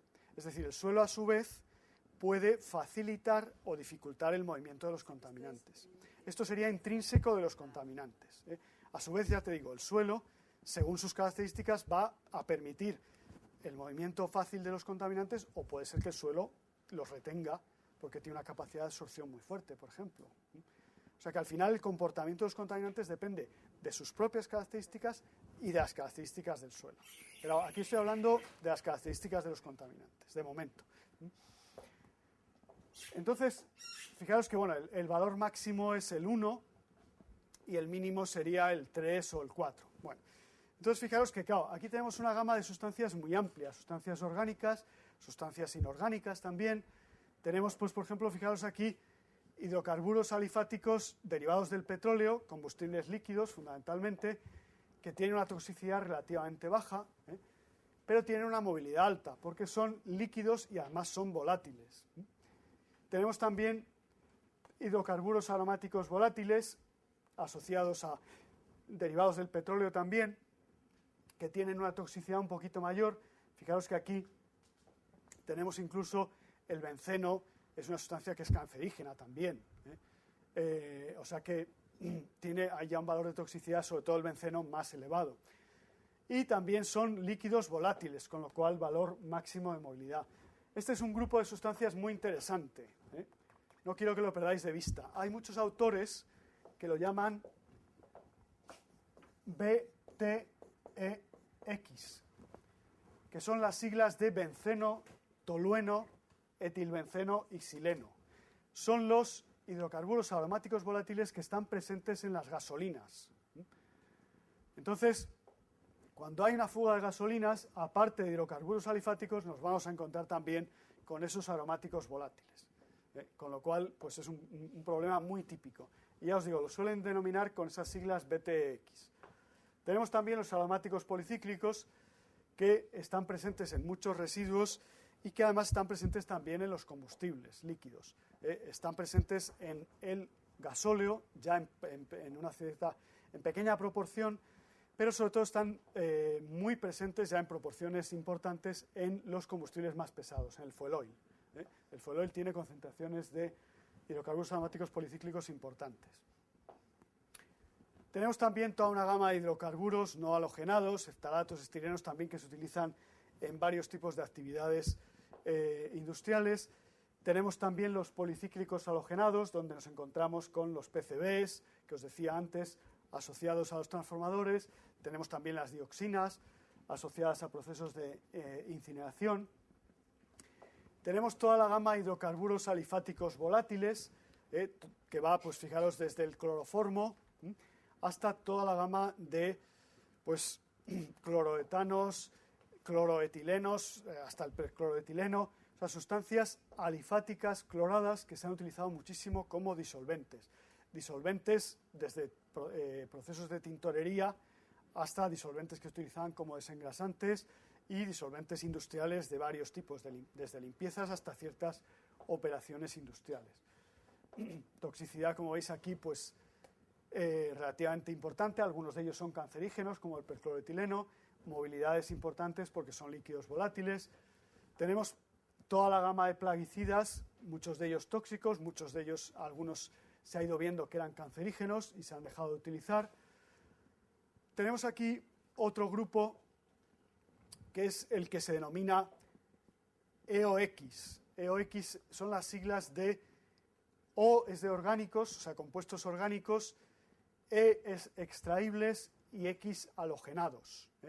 Fijaros que nos vamos a encontrar con dos siglas muy típicas. Por una parte EOX y por otra parte AOX. La E es de extraíbles y la A es de absorbibles. Esto viene de la técnica analítica que se utiliza para determinar esos grupos de sustancias. Entonces, en un caso se utiliza una extracción con un disolvente, que es el caso el que se llama extraíbles, y es una técnica analítica muy típica para hacer un barrido de sustancias organohalogenadas presentes en el suelo, y la A de absorbibles es muy típica la técnica para orgánicos halogenados en agua. Entonces se hace una absorción en carbono activo y luego se procesa el carbono activo para ver las concentraciones de estas sustancias orgánicas. Entonces ya os digo, son técnicas analíticas de barrido de todo el grupo de sustancias organohalogenadas. Bueno, compuestos organometálicos de toxicidades pues muy elevadas en algunos casos también, sobre todo los organomercuriales, son muy típicos. Tenemos también ya todo el grupo de metales pesados. He olvidado deciros que esta tabla la elaboramos cuando estábamos haciendo el Inventario Nacional de Suelos Contaminados. Trabajamos un grupo de empresas ahí y elaboramos esta tabla precisamente para utilizarla de cara a hacer un análisis sistemático y rápido de riesgos. Entonces, en función de estas dos características de toxicidad y movilidad de las sustancias, pues hacíamos con unas ecuaciones y una aplicación informática, hacíamos una valoración rápida de los riesgos que generaba ese sitio contaminado, en función de las sustancias que tenía ese sitio. Bueno, entonces, pues bueno, como veis, toda la gama de metales pesados, fluoruros, que en este caso no es que tengan una toxicidad elevada, como veis tienen un valor bajo de toxicidad, pero sí es cierto que los fluoruros pueden ser sustancias que ataquen muchos materiales, o sea, que pueden provocar daños a estructuras o infraestructuras enterradas, presentes en el suelo. Tenemos también los cianuros, tenemos, bueno, aquí veis, por ejemplo, un caso de sustancias contaminantes que no son peligrosas, amonio, nitratos, nitritos, lo que pasa es que son contaminantes muy típicos. Los metimos en esta tabla, pero ya os digo, no podríamos hablar de suelos contaminados en el concepto que establece la legislación debido a presencia de nitratos, amonio o nitritos. Son sustancias contaminantes que no son tóxicas. O sea que no, estas sustancias están en la tabla porque aparecen con frecuencia, pero vamos, no son, por sí solas no darían lugar a un suelo contaminado. Lo mismo ocurriría, pues, por ejemplo, en el caso de los sulfatos. El caso de los sulfatos, pues, tampoco son sustancias tóxicas. Pero, ojo, los sulfatos nos van a generar problemas también muy serios a la hora de edificar o de urbanizar un suelo, porque van a atacar esos sulfatos al hormigón y van a atacar al acero también, van a oxidar el acero. Entonces, hay que tenerlo en cuenta a la hora de construir en un suelo que tenga ese tipo de sustancias. Lo mismo ocurre con los ácidos y las bases, son sustancias corrosivas que pueden dar lugar a problemas no solo para los seres vivos, sino también a veces para las estructuras o infraestructuras enterradas. O sea que fijaros que esta tabla que utilizamos en aquel momento para el inventario nacional, para hacer una priorización o una evaluación rápida de riesgos de los sitios contaminados que estábamos inventariando, a vosotros podría ser útil a la hora de estudiar un sitio contaminado que tenga una gama de contaminantes relativamente amplia, os podría servir para hacer una selección de qué contaminantes son más interesantes a estudiar. Es decir, si yo tengo una lista de contaminantes amplia, puedo decir, pues voy a centrar mi atención en el proceso de estudio en este y este, que son los que más problemas pueden generar. ¿Cuáles son los que más problemas generan? Pues los más tóxicos y los más móviles. Entonces, ya os digo, puede servir para una rápida selección de las sustancias más problemáticas. Bueno. Hemos visto ya, pues, un poco cómo se produce el problema. Dime. En el tema anterior, o sea, de lo que acabas de decir, Sí. que has dicho que los más problemáticos son los que son más tóxicos y también los que son más Móviles. Pero, por ejemplo, los volátiles también son más fáciles de eliminar porque se pueden volatilizar con una reacción. Entonces, sin embargo, los PCBs, que son más móviles, son más persistentes, con lo cual dan más problemas, ¿no? Sí. Sí. Vamos a ver. Has tocado un tema, claro, lo he planteado o lo he descrito de una forma muy sencilla y lo he simplificado demasiado. Tienes toda la razón. Vamos a ver. Fijaros una cosa. Una sustancia volátil, como está diciendo vuestra compañera, vertida sobre la superficie del suelo, va a plantear menos problemas porque se va a ir evaporando y va a desaparecer del suelo simplemente por evaporación al cabo de un cierto tiempo. Con lo cual, en ese caso concreto de derrame de gasolina, por ejemplo, sobre la superficie del suelo, pues la gasolina va a evaporarse rápidamente y no va a generar un problema a largo plazo. O sea, desde ese punto de vista, un derrame en superficie de una sustancia volátil, en general, tienes razón que va a ser menos problemático que un derrame de PCBs, por ejemplo, o de una sustancia no volátil. Otra cosa sería, por ejemplo, el caso de que la fuga se produzca de un depósito enterrado. Un depósito enterrado de gasolina, claro, ahí algo de ese hidrocarburo se va a evaporar y va a pasar, se va a ir eliminando en el aire intersticial del suelo, pero el proceso de eliminación va a ser mucho más lento, con lo cual, vaya, ahí no es tan claro. Vamos, el caso de las sustancias volátiles, dentro de las móviles, tienes toda la razón que generarían menos problemas en general que las sustancias no volátiles. O sea, ahí sí estoy de acuerdo contigo. Las sustancias, como está planteando vuestra compañera, las sustancias que sean menos móviles, ¿qué situación se va a dar? Pues que van a permanecer en el suelo durante más tiempo. Pero el problema es que van a seguir estando en el suelo, pero puede ser que no estén disponibles para los seres vivos, con lo cual no generen daños. Es decir, yo tengo, imagínate, una fuga de un depósito enterrado de, imagínate, pues por ejemplo, de fuel oil. Ahí tienes hidrocarburos aromáticos policíclicos que son menos móviles y, bueno, puede ser que esas sustancias permanezcan durante un tiempo más elevado, pero si no son volátiles no van a ascender hacia la superficie, con lo cual si edificas encima puede ser que no lleguen a generar problemas para las personas que habiten ese edificio. Si no se arrastran fácilmente con las aguas de lluvia que se infiltren a través de ese suelo, tampoco van a dar lugar a lo mejor a grandes problemas de contaminación de aguas subterráneas o de aguas superficiales, con lo cual en principio, aunque pueden provocar problemas evidentemente, pero en principio al no moverse, al no dispersarse fácilmente, van a generar en principio menos problemas. Pero estoy absolutamente de acuerdo contigo que quizá lo he simplificado demasiado. O sea, evidentemente, fijaros que al final nosotros tenemos que, al hacer una evaluación de riesgos, tenemos que contemplar no ya la movilidad en una forma genérica como la estamos manejando aquí, sino tenemos que contemplar claramente de una forma, digamos, detallada y de una forma mucho más estricta el cómo se va a comportar esa sustancia. Evidentemente, la simplificación que os he dado aquí de la movilidad no es quizá del todo correcta, pero sí es una simplificación que utilizamos nosotros para poder, de una forma rápida, en el inventario nacional, pues aplicar una ecuación sencilla y decir, pues mira, este sitio le damos prioridad 5, a este otro le damos prioridad 1. O sea, es una simplificación. Estoy completamente de acuerdo contigo. Bueno. Entonces, vamos a empezar a hablar ahora precisamente de cómo se comportan los contaminantes en el suelo. Vamos a ver un poco, pues, cuáles son los factores, como comentábamos antes, a nivel contaminante, por un lado, las características de los contaminantes, cómo influyen en el comportamiento de esos contaminantes y cómo también las características del suelo van a influir en el comportamiento de esos contaminantes.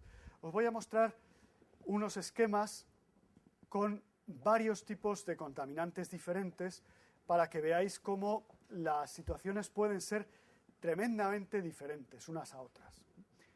Vamos a ver en primer lugar este esquema en el que, bueno, puede tratarse de un suelo contaminado, como vemos aquí, que está reflejado en el dibujo, o puede tratarse también perfectamente de una excavación de una actividad extractiva abandonada que ha sido rellenada con residuos. Lo que os comentaba antes, en este caso, sería una gravera o un arenero que ha sido rellenado con residuos. ¿Por qué digo que sería una gravera o un arenero? Porque estamos en la zona de depósitos de un río. Tenemos aquí el río y esta toda sería la zona de depósitos aluviales, de depósitos del río. Estas zonas de depósitos de los ríos, lo que son las llanuras de inundación, las terrazas de los ríos, pues suelen tener materiales de depósito que abarcan una gama de tamaños de partícula muy amplia. Tenemos desde lo más fino, arcillas, hasta cantos de un tamaño relativamente importante.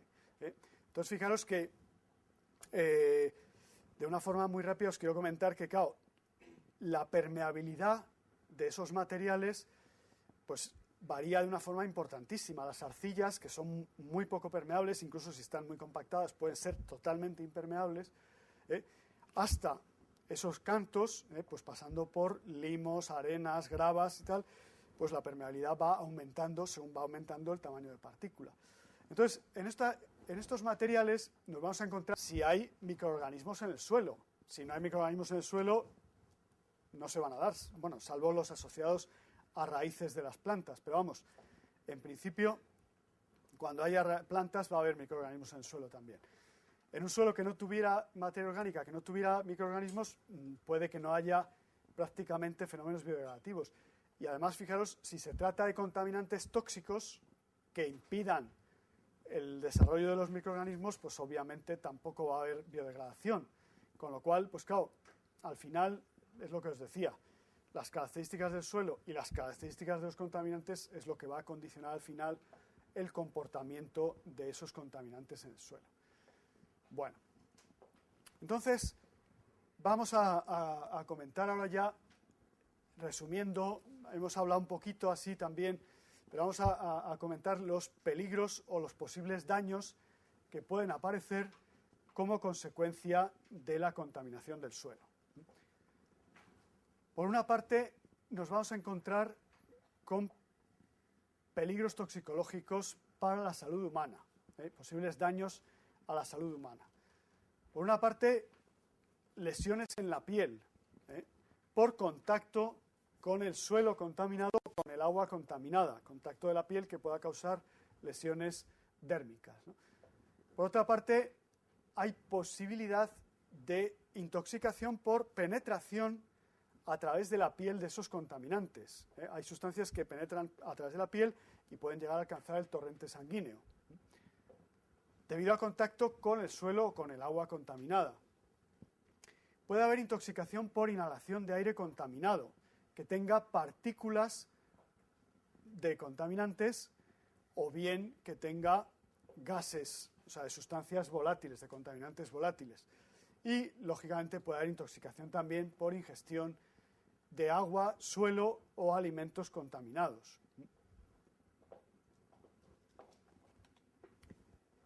Nos podemos encontrar también con posibles daños a los seres vivos. En un suelo que no sea utilizado por el hombre, pues puede haber problemas para las plantas o para los animales. Puede haber envenenamiento de las plantas por absorción a través de las raíces o de las hojas, y puede haber también intoxicación de animales por ingestión de agua o vegetales contaminados, y algunos animales también que ingieren tierra en su propio comportamiento, bien porque excavan o bien porque ingieren tierra para alimentarse, como el caso de las lombrices, por ejemplo. O sea que puede haber también intoxicación de los animales en esos casos. Y luego puede haber también peligros físicos, no ya toxicológicos, sino físicos. Fijaros que puede haber sustancias inflamables, o sea, que puede haber peligro de incendios. Puede haber sustancias explosivas, que en contacto a lo mejor con el agua puedan dar lugar a reacciones explosivas, o en contacto con otras sustancias diferentes. Puede haber también sustancias corrosivas, que aparte de provocar lesiones en la piel, puedan también atacar a estructuras, cimentaciones, por ejemplo, de edificios, o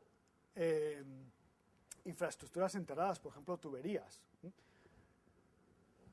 Y puede haber también efectos sobre las propiedades mecánicas del suelo. Claro, la presencia de residuos en un vertedero incontrolado en un suelo, pues evidentemente cambia completamente las propiedades mecánicas. Es decir, si edificamos encima de un vertedero, pues evidentemente podemos tener riesgos de asentamientos que den lugar a grietas y roturas de los edificios. O sea que, evidentemente, este es un tema que es obvio, ¿no?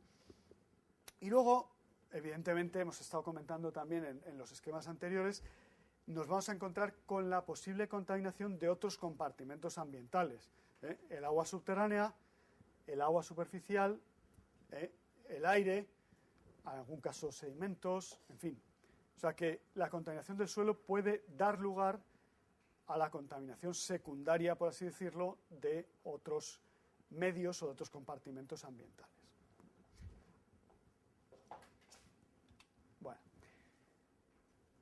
¿cuándo aparecen problemas? Porque claro, aportar una pequeñísima cantidad de sustancias contaminantes al suelo puede ser que no dé lugar a problemas.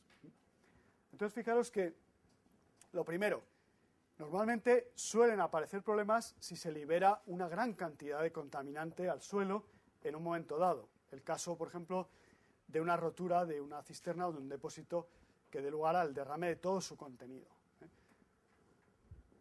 También cuando se liberan pequeñas cantidades de sustancia, pero de forma repetitiva en un mismo lugar. Por ejemplo, lo que os comentaba antes de derrames sistemáticos de una sustancia en un proceso industrial o derrames sistemáticos en las operaciones de carga y descarga de sustancias, derrames sobre el suelo. Entonces son derrames de pequeñas cantidades, pero que al producirse repetidamente, al final se pueden alcanzar grandes concentraciones en el suelo. Por otro lado, es importante, de cara también a los efectos que puedan producirse, el que la sustancia que se derrama o se vierte sobre el suelo no sea diluida o degradada de forma natural. Es decir, si la sustancia persiste en el suelo, evidentemente va a dar lugar a mayores problemas que si la sustancia, como decíamos antes, se evapora rápidamente o se biodegrada rápidamente, o se diluye por la acción del agua de lluvia o lo que sea, ¿no? Y luego hay sustancias de alta toxicidad o sustancias cancerígenas, no lo perdamos de vista, que aún a pequeñas concentraciones pueden dar lugar a daños, porque tienen una toxicidad tan alta que pueden dar lugar a daños, o bien porque al ser cancerígenas, fijaros que una sustancia cancerígena, en principio, la posibilidad de aparición de cáncer ante una sustancia cancerígena no está tan relacionada con la dosis como en el caso de una sustancia tóxica normal. La entrada de una molécula de una sustancia cancerígena en una célula podría dar lugar a la degeneración de esa célula. Con lo cual, pues claro, pequeñas concentraciones de una sustancia cancerígena pueden dar lugar a problemas. Bueno, y luego, y vamos a terminar ya esta primera parte, os quería comentar una cuestión importante. Si comparamos los problemas de la contaminación del suelo con la contaminación de las aguas o la contaminación del aire, pues la contaminación del suelo presenta una serie de circunstancias o factores agravantes con respecto a la del agua o la del aire. El primero de ellos es que en la mayoría de los casos los contaminantes no se ven porque se han producido por una fuga de un tanque o una tubería enterrada, con lo cual no se detectan salvo al cabo de mucho tiempo o cuando ya la fuga tiene una magnitud tremenda.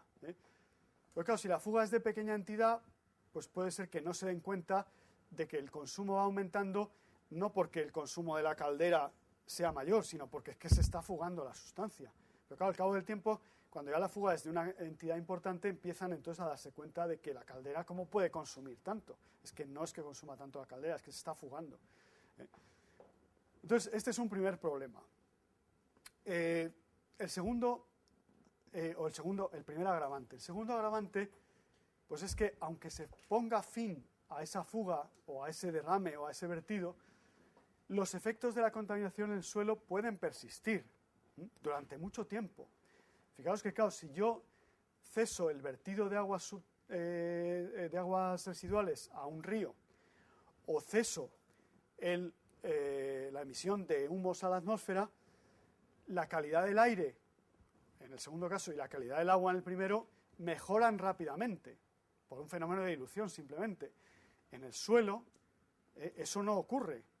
En el suelo los contaminantes pueden persistir durante un número de años a veces tremendamente grande, si los procesos de atenuación natural no se dan o se dan a una velocidad muy lenta, como puede ocurrir en muchos casos. Con lo cual, los efectos persistirán hasta que no actuemos, porque los fenómenos de atenuación natural en algunos casos no se dan o se dan muy lentamente, como decía. Otro problema adicional, o otro agravante, es que es difícil aplicar ese principio que ya habréis oído mencionar alguna vez de quien contamina paga. ¿Y por qué es difícil aplicarlo? Pues fijaros, en primer lugar, porque a veces es difícil identificar quién ha sido el causante de la contaminación. Claro, en el caso de Savignani o del vertedero, ¿quién ha echado lindano en el vertedero? Vamos, mejor dicho, ¿quién ha echado hexaclorociclosano? Está muy claro. Pero hay casos en los que en un vertedero van a parar residuos de un mismo tipo procedentes de varias industrias que hay en el entorno. ¿Cómo sabemos quiénes han depositado residuos en ese vertedero incontrolado y quiénes no? ¿O qué cantidades de residuos ha depositado cada uno? No es factible. Y hay un factor adicional, que es que puede ser que identifiquemos el causante, pero que el causante se declare insolvente económicamente para costear el gasto que representa la actuación de descontaminación. Fijaros que, claro, 1.300 millones de pesetas, como os decía, el caso del aeropuerto de Barajas, a una empresa como CLH, con un volumen de negocio tremendo, pues hombre, escuece, pero se lo puede permitir. Pero claro, gastarse 600 y pico millones de pesetas que costó la primera obra de sellado del vertedero de Saviñánigo, que luego se han gastado muchísimo más, pero 650 millones de pesetas a la empresa fabricante de lindano, que estaba en una situación económica absolutamente crítica, era absolutamente inabordable. Con lo cual, si la empresa se declara insolvente, pues no le podemos exigir que costee la descontaminación. Y luego, pues a veces puede ocurrir que sepamos quién ha sido el causante, pero la entidad, la empresa, haya desaparecido como personalidad, como entidad jurídica, porque quebrase y se haya disuelto la sociedad. Esto ha ocurrido de vez en cuando. El caso, por ejemplo, de la fábrica de lindano que había en Vizcaya, había dos fábricas en España, la de Saviñánigo y otra en Vizcaya. Bueno, pues la de Vizcaya quebró y el gobierno vasco adquirió la parcela. Adquirió la parcela, la fábrica, con un problema de contaminación del suelo tremendo de la propia actividad en sí y además con una auténtica montaña de residuos de hexaclorociclosano puro que habían ido depositando en la parcela porque había aparecido la legislación de residuos peligrosos, de gestión de residuos peligrosos, y claro, tenían que dárselo a un gestor autorizado, no había gestores autorizados en España en aquel momento para ese tipo de residuos y la única posibilidad era enviarlos a incinerar a Francia o a Inglaterra, con un coste de transporte, ya solamente de transporte tremendo, más luego el coste de la incineración. ¿Qué hicieron? Como ya estaban en una situación económica crítica, empezaron a almacenar el residuo allí. Y el gobierno vasco se tuvo que hacer cargo de descontaminar la parcela y de gestionar ese residuo de hexaclorociclosano. O sea que esto es un problema muy frecuente. Hace unos años, en una fábrica en Madrid, que había sido comprada a una empresa alemana por una empresa española, cosa rara, que suele ser a la inversa, pero bueno, en este caso era así. Se encontraron con que los alemanes les habían dejado un problema de contaminación de suelo por fuga de un depósito enterrado de, yo creo que era percloretileno precisamente. Bueno, entonces, pues hicimos una investigación, detectamos ese problema y yo les pregunté, digo, bueno, ¿qué vais a hacer? ¿Vais a intentar reclamar, exigir responsabilidades a los alemanes? Me decían, pues lo vamos a intentar, pero échale paciencia, porque claro, una empresa alemana que ya no tiene delegación en España, que ya no tiene sociedad jurídica o personalidad jurídica en España y tal, pues empieza ya un problema de bastante complicado desde el punto de vista jurídico. Para los que seáis aficionados al cine, hay un par de películas que tocan este tema bastante bien. Una ya es antigua, no sé, debe hacer más de 10 años seguro, y se llamaba Acción Civil, creo recordar, de John Travolta, y la otra es más reciente, bueno, tampoco muy reciente, pero vamos, Erin Brockovich, de Julia Roberts. Y las dos plantean problemas reales de dos situaciones de contaminación de agua subterránea derivado de un problema de contaminación de suelo de actividades industriales. Y el cómo la población que sufre los efectos derivados de ingerir ese agua contaminada intenta demandar y exigir responsabilidades, exigir un dinero por los daños causados a las empresas causantes de la contaminación. Entonces, la verdad es que son dos películas que están muy bien reflejadas los problemas y el cómo se van encauzando esos problemas y la complejidad de demostrar ante un tribunal que esa empresa ha sido el causante de la contaminación y que tiene que responder ante ello, ¿no? Entonces, bueno, pues es un problema bastante frecuente esa dificultad de aplicar el principio de quien contamina paga, ¿no? Dime. Con respecto al tema del traspaso de parcelas de una empresa a otra o la compraventa, ¿no existen auditorías hoy día que puedan detectar ese tipo de pasivos ambientales? Sí. Sí, fijaros una cosa. Normalmente, antes de aparecer la legislación, antes de aparecer el Real Decreto 9/2005, fijaos que estamos hablando del 2005, o sea que es que está a la vuelta de la esquina. Hasta ese momento, las empresas multinacionales, fundamentalmente, que eran conscientes de que les podrían exigir responsabilidades a ellos como propietarios del suelo, aunque el causante podría haber sido una empresa anterior, cuando iban a comprar un suelo en el que se había desarrollado una actividad potencialmente contaminadora, siempre, antes de comprarlo, hacían una investigación, lo que llaman auditoría de compraventa, o lo que llaman auditoría de pasivos ambientales, due diligence, hay muchos, bueno, depende un poco de cómo lo llames, ¿no? Bueno, entonces, eso se realizaba por conciencia de las empresas compradoras de esos suelos. Actualmente, fijaros que la legislación ya ha dado un paso más allá. Entonces, la legislación, el Real Decreto 9/2005, exige que todas las empresas propietarias de un suelo en el que se ha desarrollado o se está desarrollando una actividad potencialmente contaminada del suelo, hagan su informe de estado del suelo, que en un principio es, luego lo veremos, un informe en el que se identifican las posibles causas de contaminación del suelo y las medidas preventivas que hay, y en caso de que se vea que hay potencial contaminación del suelo, el órgano ambiental le exige una investigación.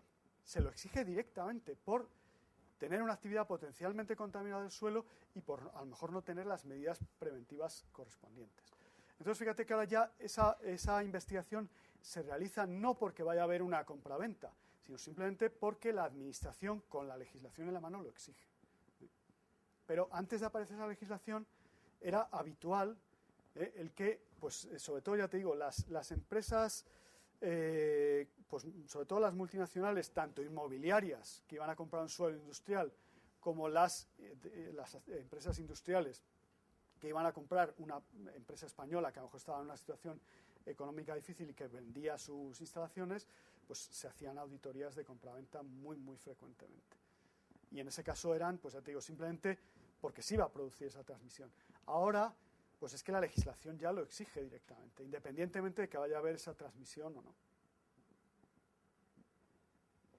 Fíjate que hasta la aparición del Real Decreto había un volumen de trabajo en investigación de contaminación de suelo relativamente pequeño, porque solo se hacían auditorías de compraventa, prácticamente. Cuando ha aparecido la legislación ya, los propietarios de esas actividades potencialmente contaminadoras tienen obligación de hacer esas investigaciones, con lo cual se ha generado ya un volumen de trabajo en investigación de contaminación de suelo mucho mayor. No lo que esperábamos, pero bueno, bastante mayor. Bastante mayor. Bueno.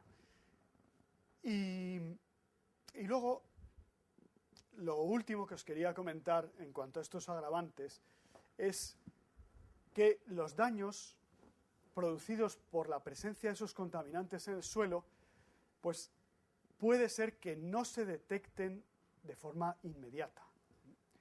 Con lo cual, imaginaros, vamos a ir al esquema que estábamos viendo antes.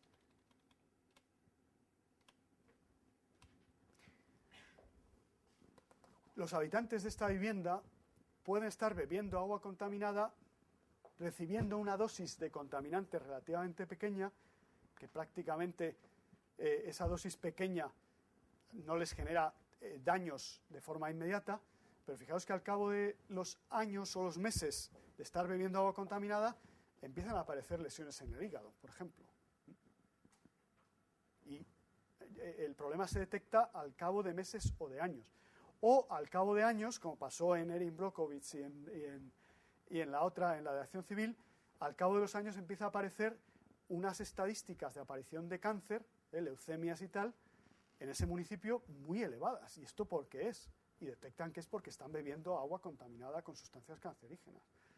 Entonces, claro, fijaros que el problema es que pueden pasar años hasta que se detecten los daños. Y puede ser, claro, que en ese momento, cuando ya se quiera actuar, una de dos, que el daño sea irreversible o que el daño tenga una magnitud muy importante. Fijaros que además el problema es que por esos fenómenos de migración de la contaminación, de dispersión de la contaminación, cuando queramos actuar, el volumen de suelo contaminado a tratar o el volumen de agua subterránea, la pluma habrá ido creciendo, la pluma de contaminación de agua subterránea habrá ido creciendo, con lo cual tendremos que actuar sobre un volumen de suelo y un volumen de agua subterránea a tratar mucho mayor que si hubiéramos detectado el problema pronto y lo hubiéramos atajado pronto. Con lo cual, este es un problema muy serio. El que se detecte tarde es un problema muy, muy serio.